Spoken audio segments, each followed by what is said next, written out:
What's going on? Happy Monday. Oh, it's 420. Didn't plan it. Did plan it. Just happened. These things happen. What a crazy day I've had. Crazy weekend. There's wild things going on out here. The market is definitely interesting. There's some threats going on here in the marketplace. We're going to take a close look at these today. Mostly it's interest rates. I mean, the market has really changed. The market has gotten worse. Mostly, you could say almost entirely on the back of higher interest rates, which is really weird. We've never seen a market crash because of interest rates. There would need to be other things going on. We have seen markets correct. That's what we're seeing right now. We're going to look closely at interest rates and just how fragile the situation is. I just heard today that Lawrence Yun, who's typically very bullish on real estate and has kind of a bullish outlook, starting to turn pessimistic. Me personally, I started feeling my emotions recently, like going, oh man, maybe this is going to get really bad. Maybe I'm wrong. Maybe this, maybe that. And what I've learned about your emotions when it comes to like predicting financial markets is almost exactly always incorrect. So when I catch myself being pessimistic, I've learned to go, no, that's not right. It's probably the opposite. So Lawrence Yun getting pessimistic, my emotions getting pessimistic actually confirms more for me that we are in a bottoming process than anything else. Now, that doesn't mean the bottom is in, but that's what I think. Now, that said, we are fragile. And this is probably the most fragile that I've seen the real estate market since the crash. This is the most fragile it's been because there is enough uncertainty out there to sow doubt in so many souls. So many people. I've never seen so many people start the pre-approval process and then go, oh, you know what? I'm not going to do it. Just something gets them. They read the right article, whatever it is, watch the right newscast, and they're exiting stage left. Never seen that before. Let's take a look at rates. By the way, I'm going to post this. This is a great Mortgage News Daily. They give you a great summary of mortgage rates. My rates are a little bit lower than these. Like I just quoted this right here. It was 6.25. But it gives you a good idea, of like what rates are at. So I'm gonna post that again so you can keep track. You want to keep track of interest rates on your own? Great. Go here. It's nationwide. It's very average. It's not exactly for you necessarily or your area, but it'll give you a good idea and you can kind of track what's going on there. Let's take a quick look at mortgage bonds. Now, surprisingly, mortgage bonds traded down 25 basis points today, but we didn't really see rates change a whole lot today. In fact, I saw some VA rates this morning I was quoting actually improved versus over the weekend, which is pretty interesting. You would not believe the stuff I'm dealing with right now. Can I show you this, actually? I got to show you this. I'm sorry. I'm trying to get over it, but it's just tough. I've got a veteran who's being charged an insane amount of money to do a loan. There it is. 18 G's. What's really crazy is that, I'm coming in as the guy who's doing the double check. He's working with the mortgage bank. They're charging him all these fees. My rate is actually lower than this and has a small credit to it. So it's a $19,300 difference between the deal he was offered by the bank he's currently approved with. He's in escrow, quick escrow. It looks bad, to be honest with you, the way it's all happened to him. Super fast escrow, slamming in all these costs. So he could save $19,000 and he has ghosted me. He hasn't contacted me back for like a day and a half. I don't get it. These guys who are ripping people off, you got to understand, if you are a ripoff artist, you don't just fly by the seat of your pants. You go to these NLP conferences, you go to all these objection trainings, blah, blah, blah. These guys are good. They're good at tricking people into thinking that they're not being tricked. I don't know what to say. Speechless on this one. But I can tell you this. I'm holding everyone accountable. I'm holding everyone to the carpet on this. I'm going to start calling people out. It's going to get ugly around here. I'm not going to stand for shit like this anymore. So that's what's going on today. All right, let's get to the analysis. So here's what's weird about what's going on today. And this is one of the things I want to take a really hard look at. And one of the reasons why I believe that this is simply an overreaction right now. I think this is setting up what we would call in the trading world as a bear trap, right? So we have this old support over here. Oh, come on. Why? Why is that what happened just now? Let's see. How do I undo that? Come on, Burry. What in the world? I had this selected. Okay. There we go. So this old support over here. Now remember, that was in June. That was when rates were at their lowest point. And just a reminder for people who are new, when mortgage bonds go down like this, rates go up. And so this was like the lowest point we'd seen for mortgage bonds, aka the highest rates. That was in June. In June, we had hit a new high for inflation. Inflation is bad for bonds, bad for mortgage rates, bad for interest rates, period. Rates going higher. And so that's what was going on in June. There was no end in sight at that point. We had seen no relief whatsoever. Since then, inflation has stalled. It hasn't really improved, but it's stopped getting worse, really. I mean, pretty much a flat line. So it's sort of hit a wall. That should be really good for the bond market, and it was for some time. However, since then, look at this. Boom. Huge sell-off. What's that? What is that? Like, seriously, what is going on? What sense does that make? Does someone know something we don't? Is there really bad inflation data that's coming that that hasn't been priced into the real market yet because we don't know about it? But the big boys who play in the bond game, they already know it's coming. Is that what's going on? What is this? It looks to me like a trap for people to short bonds right here on this rebound, which is just this old support line over here. It looks like, oh, we broke it. Support's broken. Get in there. Everybody short it. Dumb money time to short. Look at the wicks. Okay. Even though we're still struggling today, it just looks like that. Maybe off of this Fed announcement, we shoot higher. Could be. Could be. But I'll tell you this, it's a fragile situation. Fed says the wrong thing, rates will go up this week a lot because it is blue ocean underneath this right here. It's a very fragile situation, folks. I'm not going to sugarcoat it. Very fragile situation with mortgage rates. Very fragile. And I've been trying to just be totally honest with myself, looking at it. What would you do? Would you buy this? I wouldn't buy this. I wouldn't sell it either. It looks like a bear trap. So we wait. We patiently wait and see what happens. This week's big. Tomorrow, the Fed begins their meeting. Wednesday afternoon, policy decision will be announced, expecting them to increase interest rates 0.75%. Who knows? It might happen. It might not. But it's what they say in the press conference afterwards that typically gets the markets all in a tizzy one way or the other. I do expect it to be quite volatile on Wednesday. So get your rates locked in if you can. Lock them in as soon as possible. It could work out in your favor. The rates improve with this thing, but it could go the other way as well. One of the great things about being a broker, I got unlimited bullets. I can lock with Bank A today, Bank B tomorrow, Bank C the next day. Rates keep going down. I keep locking with new banks. These mortgage bankers out there, they have, unfortunately, one bullet. That's it. So they might be waiting. They might not. I mean, what would you do if you're a mortgage banker here? Tough spot. Tough spot. Okay, so we got that over there.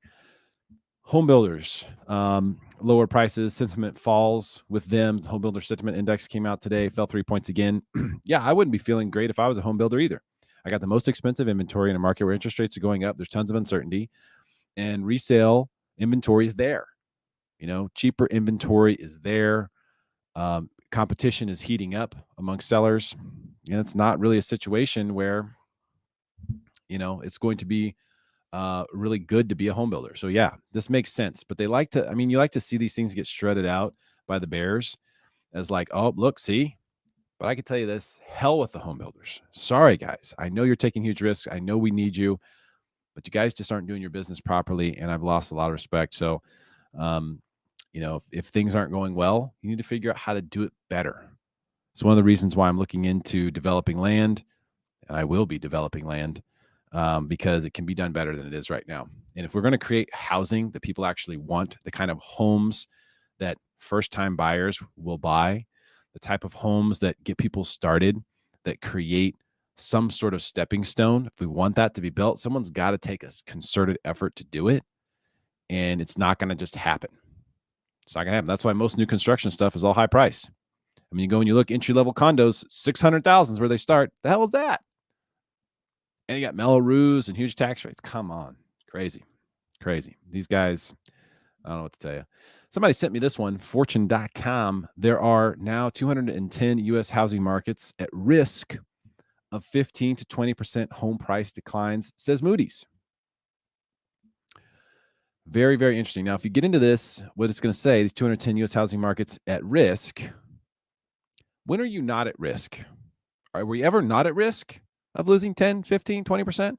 Is there a point in time where we're no longer at risk? This is just a word game. I hate to break the news. In the first quarter, 183 of the nation's 413 largest regional housing markets were overvalued by more than 25%. Says who? You have to go in here to see what they're calculating. Overvalued based on what? Look at this. They're saying these markets are overvalued. Compared to what? You have to go in and look at these. Boise, I understand that. Charlotte, okay. Austin, Las Vegas, right? Phoenix, some of these places we know where people have been buying second homes and the markets have been kind of crazy for a while. Underlying housing fundamental tells us many locals in places like Austin and Phoenix were already priced out. But just because you're priced out doesn't necessarily mean that homes are overpriced. You being priced out has nothing to do with whether the price in the market is accurate or not. The market is not accurate when everyone is priced in. The market is always accurate. The market is always right. All right, here's Moody's Analytics. Look at this graph. Does this look like a kid's drawing or something? This is the analysis that's been done, guys. Yeah. Find me something better. I need something better than that. If you want me to buy into this. Now, that said, I agree. Prices have been elevated. There's no way to argue that. They have been.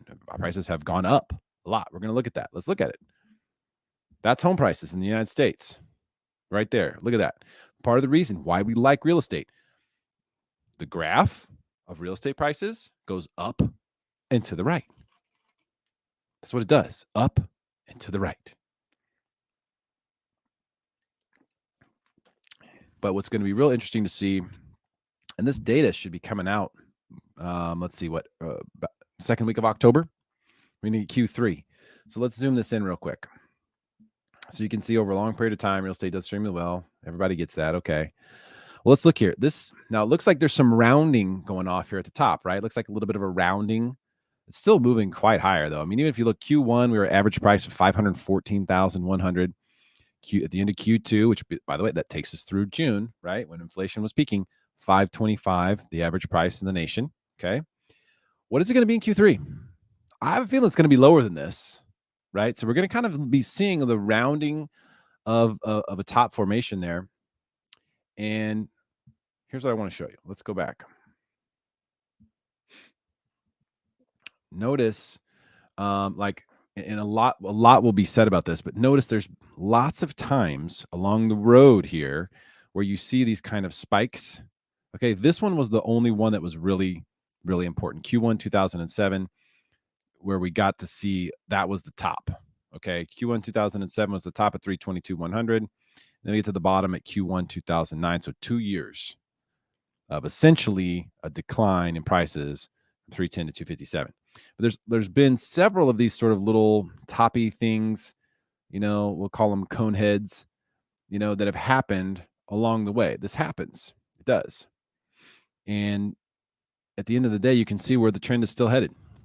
You can see where it's headed. Now, if we've gotten outside of we got a little too big for our britches, so we pull back a little bit, which is basically what's happening right now.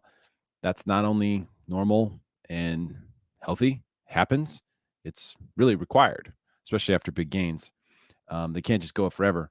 The question is to what degree? What degree are we going to see a decline here? Will we go back to pre-2020 prices? Will we all come all the way down here? You think a 20% drop? Get us down close to 400? Is that really possible? Or 25% drop? No, I do not think that's even not even close to possible. But could we see a 50% retracement? Possibly, 10, 12%, something like that. That's possible. But this is where we are right now. We still don't have a quarter. We haven't had a single quarter in the negative yet on this. We haven't seen that yet. So everyone just pump the brakes a wee bit here and let's see how the data comes in. If you really want to zoom out, you got to look national. You do. Now I'll tell you in the San Diego market, there's a lot of activity going on. But I'm hearing from a lot of agents who are saying, it's really been paused. I can't get any offers on this listing. I've heard some of those things, but I'm also seeing personally my buyers getting into bidding wars still, not with 18 people anymore, 2 or 3, but losing out on properties. So it is an interesting market where there's a real bifurcation between what's going on. Now let's take a closer look at interest rates. Average interest rates right now. You can see here we've gotten above where we were in June, right? The average rate here was 5.81, and then now we're at 6.02. This is as of last week's data, which came from the week before. Since then, rates have continued to creep up. I want to remind you, this is March 25th. Look at this, March 25th. I said prediction. The average mortgage rate in America will hit 6.5% before the end of the year. Okay. And we very well may do that. This kind of looks like where we're headed. If you want to read this post, I'll like a link to this post if you want to check it out. Why did I believe that? At the end of the day, mortgage rates are correlated to bond investor sentiment. And I believe that when you get to a point where we're at 6.5% on mortgage rates, which means we're probably at a 5.5% or even a 6% coupon, that's too sexy to pass up. Right now, one of the things, rates being raised, I mean, you can get there's a 3%, you can get 3% CDs at your local bank. That's something, that's a positive that's coming out of this. By the way, I'm going on the news again tomorrow. They gave me the call at the end of last week. So I'll be live 11 a.m. tomorrow, One America News. Stella Escobedo talking about this stuff, the Fed, economy, rates, etc. 6.5%. That was a prediction back in March. Still kind of looking like it's going to come true. I was hoping it wouldn't. I was really hoping that this 5.8, spike here in June would be the end of it. But something is not right. Something's not right, because we should not have higher rates now than we did back in June. Just the overall situation was much worse in June than it is now. So something isn't adding up. We're going to figure out what the other shoe is, and it very well could happen this week. So I'm going to be watching this very, very closely. So we went through sales price, fixed rates. Yeah, the stock market does not look good. Not at all. This is this is kind of the ultimate spot to short right here. We've got this level that was once support. It's like hanging on here. This is the Dow Jones hanging on to support, and now we've broken that and then rallied back up to it. That's kind of the point that you would typically want to enter to see more downside. And you kind of see like the same setup with both the S&P and the NASDAQ, kind of the same setup. So I hope I'm wrong. I do hope stocks go up, but it doesn't look good. This is kind of like a return to that previous support, which should now be functioning as resistance. That's kind of a perfect short entry. So, gosh, hopefully whoever shorts that gets stopped out and I'm wrong and the market does well, but it don't look great. It just don't. By the way, we're live here on, what are we on? We're on Facebook. We're on LinkedIn. We're on YouTube. We're on the Twitter sphere. We are live on all these things. And I am going to be starting a crusade. And it starts today. Today's the day. I'm sick of seeing people overpay and getting whacked by people, by these, I don't know what to call them. I'm trying to be professional here, guys. I'm trying to hold it together. Predatory lenders. That's what they are. Let's call it what it is. Predatory lenders. They're overcharging people. They have their reasons. It is what it is. You don't have to pay that much for a home loan. You just don't. You don't. And today's the day it begins. I begin building something today that will help bring more transparency to what's going on, not only with interest rates, but fees. People are getting charged insane amounts of fees. Shouldn't have to pay any mortgage fees, no lender fees, none. You should still get a good rate, a rate that's below the rates that I was showing you earlier on Mortgage News Daily. That's what's fair. That's what's out there. And that's what I believe you deserve. Particularly, my passion is helping veterans with the VA home loan. If you're a veteran, check this out. Right now, you can get a free quote. You can email, call, text. I realize that is a barrier for some people. So what I'm building, I'll give you a little insight, is a website where you can actually go and you can pull live rates, just like I do when you watch me pull rates on this channel. You can actually pull the live rates yourself without having to input any of your information. So you can pull the live rate yourself and actually get a quote right there on the spot for your type of loan, your loan amount, everything. It'll have principal and interest payments on there, APRs, everything. And that way you don't need to contact me. You don't have to worry like that I'm going to follow up with you, blow you up, whatever. By the way, I won't do that anyway. But you don't have to worry about that. You can do it anonymously. You can go check on stuff. Okay. And then if you want more information after that, you can submit a contact form very simply. Okay. So that is in the works. That is going to happen. I'm going to do that for you and for everyone out there who just simply deserves transparency with this stuff. It's crazy how much is still done behind the curtain. It's bullshit. Shouldn't be that way. I'm not going to stand for it to continue to be that way. And I'm taking action. I just want you to be the first to know that that's happening. The boys fired up. I'm over it. I'm over it. We got a big week here. Huge week. Could very well determine the entire trajectory of what happens in the market, not just this year, but next year as well. Pray. If you're the praying type, I need you to pray. We need bond buyers to come to work. Buy some bonds. We need lower rates. That's what we need. Unfortunately, the people in power have other problems on their hands, aka inflation.